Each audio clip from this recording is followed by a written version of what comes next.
what are your thoughts on butterflies? I fucking hate them. I hate butterflies. They are beautiful creatures, but I think that I might have told this on another video. I cannot remember which one. Alright. My brother tormented me a lot as a child. So not only can I not eat blueberry Pop-Tarts for the rest of my life, thanks. Because she thinks they're filled with bug guts. Fly guts, to be specific. And I don't think that. I know better, but I can't get the icky thought out of my brain whenever I'm eating them. But we were in a tent, and this beautiful butterfly flew into our tent. And I was like, oh, it's a butterfly. We need to chase it. I'm a little kid. And he was like, don't touch that thing. And I was like, why not? And he's like, that thing wants to suck your blood.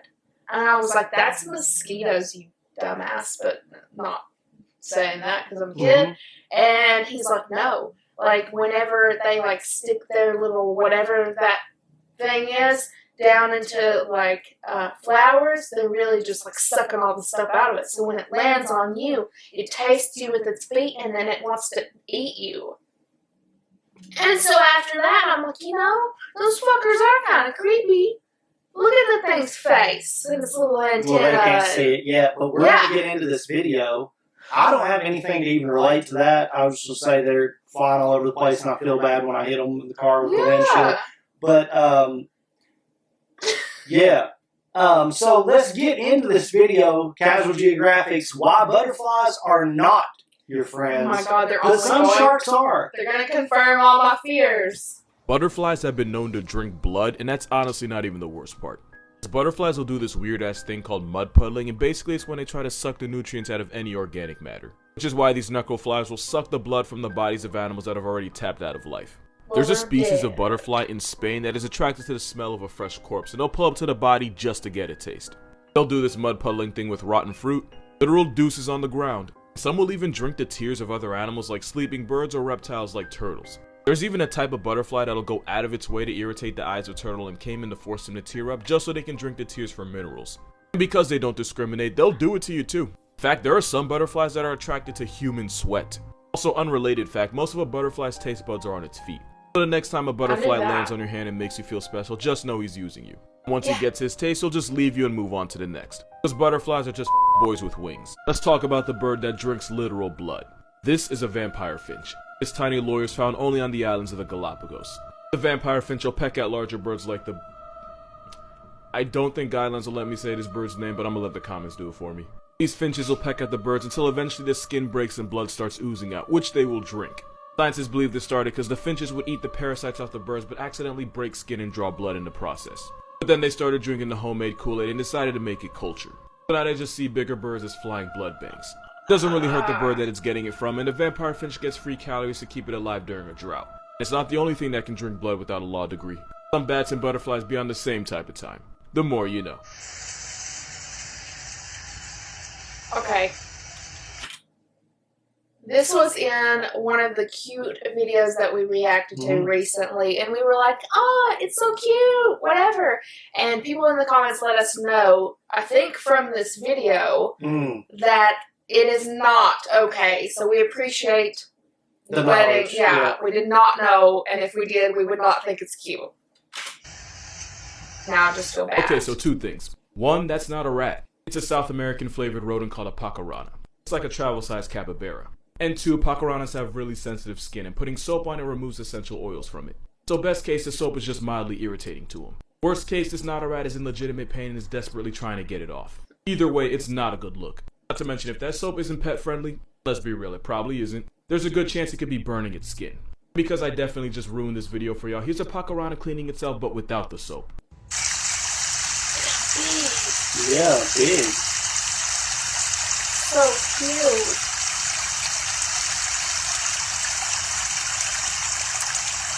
And as promised, here's 10 facts about this guy. It's not a rat, it's a South American rodent known as a Pacharana. It's basically an economy-sized capybara. And despite what you might think, they're super clean and will spend hours washing themselves every single day, which is a lot better than some people. They can tip the scales at over 30 pounds, making them as heavy as the average 2-year-old. They're the third heaviest rodent behind beavers and the walking vibe check above. You've probably never seen one before because they're usually only active at night and there's only few places in the world you can find them. But your best chance would be booking a one-way to Peru, Bolivia, or Venezuela. Sometimes they get put on a shirt by farmers that see them as pests, but a lot of people have them as pets because they're low maintenance, quiet, and friendly towards humans when raised by them. They're cute now, but 2 million years ago there was a giga version of them that grew to 5 feet long and could be in the same weight class as the car at up to 3,500 pounds. I love and this hippo it. rat was estimated to have a bite force 3 times stronger than tigers today. Lucky for the world, they were and are vegans that eat mostly fruits, leaves, and plant stems. Oh my god!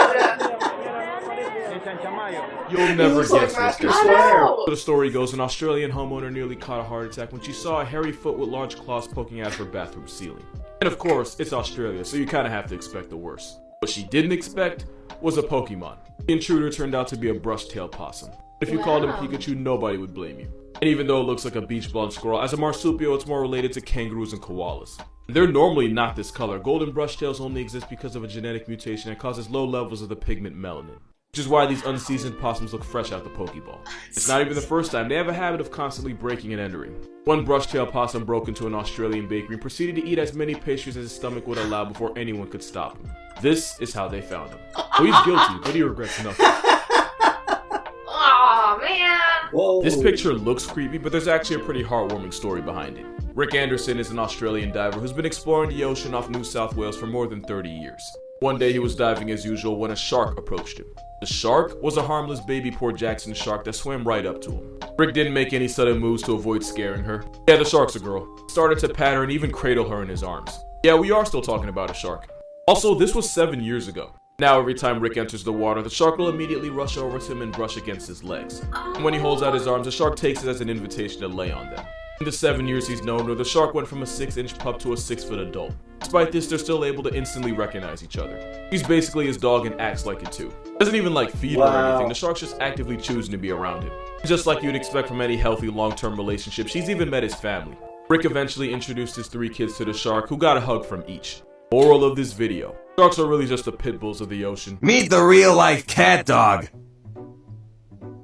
Wow. So there's actually a story behind this. Basically, it was one fine day with a wolf and a purr. This baby was born, and as you'd expect, it caused quite a stir. You're a goat if you got that reference, but nah, it's one of the oldest and rarest dog breeds in the world, the Hmong dog. It's an ancient dog that was believed to be first bred by an ethnic group of people from China and Southeast Asia known as the Hmong tribe. And this cat dog was really popular in the mountainous regions of Vietnam, where they were used as hunting partners and guardians. Since most believe this dog happened when a native dog was bred with a jungle wolf, they still retained a lot of their hunting His instincts. ears. Which means even though they look like the product of a really questionable one-night stand, they'll chase and erase any cats they run into. Like for real, you don't want them around cats, they will always be on sight. Because they were used to hunt, they're really trainable to the point where even the Vietnamese police will use them for police stuff, I guess. And because they're so rare, getting a purebred Hmong can make your wallet at least $1,000 lighter. For a purebred puppy, your kids might not go to college. Because they were spawned in the cold, rainy mountains, they have a thick fur coat to keep them warm, and probably the reason why they're so expensive. Also, you might know this guy. This little dude from Vietnam is named Sui, and he's actually a crossbreed between Hmong and I'm actually not sure what else he is. All I know is that I would commit very much first degree for him. Life, no parole, no questions asked. Here's a fact you definitely didn't ask for. Tadpoles will scream underwater to avoid getting eaten by cannibals. This is an Argentinian wide-mouthed frog, and it's the most ambitious cannibal in the world. Not only will they go out of their way to eat their own kind, wide-mouths have been known to try swallowing frogs physically bigger than they are, even if it means choking to death. In fact, these frogs will keep shoving food down their throats until their stomach rips open. And it turns out even tadpoles will eat the babies of other species of frogs. But they don't eat each other. These tadpoles will let out a short but high-pitched scream whenever they come into contact with another tadpole that's probably trying to take them off the senses. And scientists believe that scream is the only thing stopping the bigger tadpoles from friendly firing all their siblings. Which is why if you touch one of these tadpoles with an object like a spatula, it'll literally scream for its life. But of course, once they're adults, no amount of screaming will stop him from bundying his entire family reunion. Because I could be wrong, but this is the only animal in the world that'll literally unalive itself just by overeating. Except, no, I'm not going there. Some of these frogs will Pac-Man everything until the buildup of fat causes them to go blind. Oh, and then they... This right here is a bush turkey, smoked thing. Jesus. That right there is the heaviest flying thing on the planet. It's called a Kori bustard. They're found in Africa, and the biggest ones can tip the scales at over 40 pounds. It's like a 5-year-old being able to fly. When they want to attract a mate, they make this loud booming call. When they want to flex on you, they sound just like Bowser.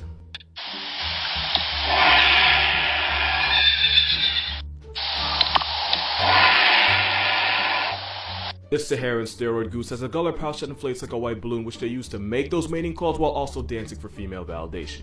Sometimes two male bustards will square up and spend an hour smashing their bodies into one another while also trying to stab their rival until one eventually taps out. The winner gets all the females in the area, and he'll get every last one of them pregnant and then play no part in raising any of the children. Basically, every bustard's a bastard. Yeah. Also, this African bush tweety can have a wingspan of over 9 feet, and apparently they have no fear of humans. They probably should. Since they're loudest in the morning, being neighbors with one means you wake up to this. You're a gym bro or broette, you can probably thank one animal for it. This absolute unit is Charles Atlas. As a kid, he was a scrawny 97-pound weakling that would get sand kicked in his face. No, seriously, it actually happened. Buddy was too poor to go to the YMCA, so after being inspired during a trip to the zoo, he came up with his own workouts based on dynamic tension. Basically, the idea of pitting one muscle against another. Not only did Mr. Atlas become a walking vibe check, he would go on to sell his workout program to millions. And fun fact, one of his clients was David Prowse, aka the dude that played Darth Vader. All this clout meant Charles Atlas became known as the grandfather of the modern fitness and bodybuilding industry. And this was all because when he was a 97-pound kid, he visited a zoo where he was inspired by...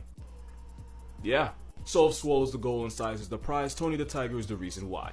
The more you know. Actually, another fun fact. A tiger's legs are so strong that they can remain standing even when they're dead. Now the more you know. Here's how rats got banned from an entire part of Canada.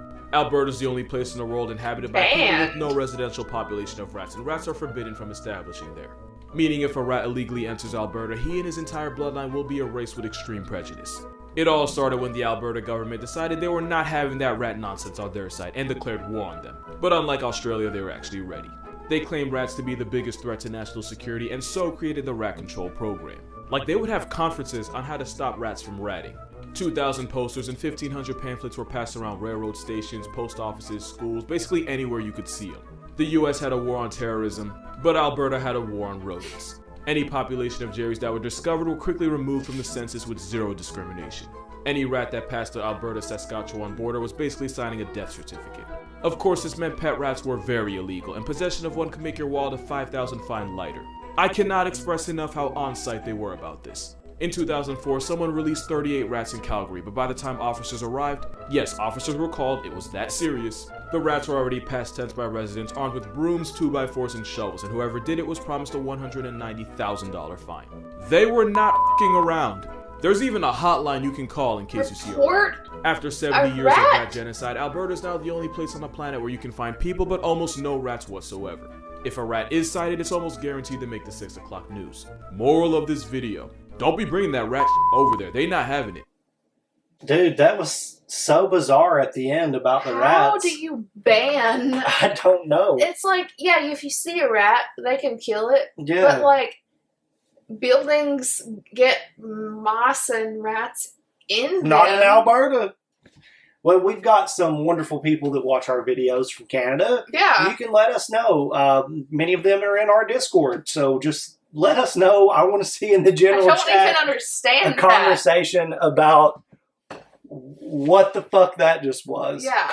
Because I would love to know from people that actually live in Canada. The shark story was so heartwarming. Well, I've never heard of that shark, but I know nurse sharks are really sweet. So I would love to, like a stingray, like the Steve Irwin thing. Yeah. So, like, whenever you go to an aquarium, they either, like, debarb them or whatever. And I don't know how humane that is, but, like, petting stingrays is, like, the most wholesome thing I've ever done in my life. And I can insert a video. It's literally the sweetest thing. I had this one super sweet one. I guess it thought I had food. But you're sweet. Yeah, you're sweetie. Oh, whoa.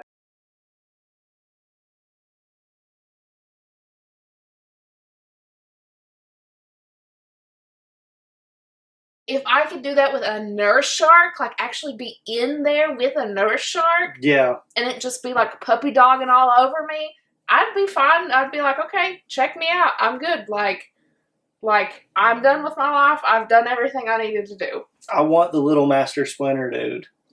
Oh, I forgot about him. We need one of those badly. Well, I used to want a capybara. Like, I even looked up, like... How much are they? I would never be able to do it, but I just looked up the requirements. And you have to have water. Mm-hmm. They're like water animals. Mm-hmm. And there's this video, I'm sure it's still on YouTube, of this person who has a pet capybara. And they have like a pool dedicated to it. And it's like just hanging out in their backyard. Just in the pool. Yeah. But if you could have a mini one, because capybara are pretty big. You have a mini one, a 30-pound little rodent dude who just like stands up and holds spoons and eats stuff. I would cry. The first time, well, it was a couple of years ago. I went to a local zoo, and they had sloths sleeping, and I was not prepared for that emotionally, and I literally just started bawling because I never thought I didn't expect to see a sloth that day. It's quite the reaction. Animals they just hit that spot. Well, what about the butterflies? Your brother was right. Fuck them. He didn't lie to you about that. Well, he exaggerated the truth. He may have exaggerated the truth, but if they were capable of it, he was absolutely right. And then we watched some terrible movie on the Sci-Fi Channel, and it was called Mosquitoes. Oh my God! Yeah, and they were just sucking everybody. They were like, one mosquito was like this big. And it was such a cheesy sci-fi movie from the early 2000s. They were full of them. And I feel like that mixed in with the story of the butterflies, it just made it worse. Yeah. Well, there you go. Casual Geographic coming in hot with the awesome content, great video. And it was very diverse. It wasn't all just like...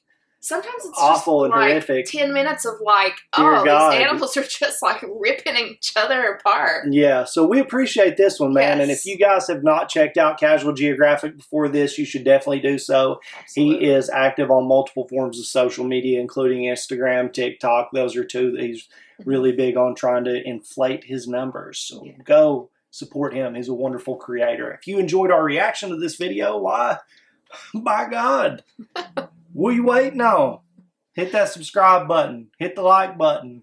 Join our Discord. Do all that stuff. If you have any recommendations, you can leave it in the comments below, or we're going to have a link to our Discord in the description, as well as Casual Geographic's original video. And we live stream, if you're into that type of thing, every Monday and Thursday evening around 6:30 Eastern Standard Time. We'd love to see you there. But if not, that's cool. We're just going to have to dip out on this video, y'all. See you guys. Bye.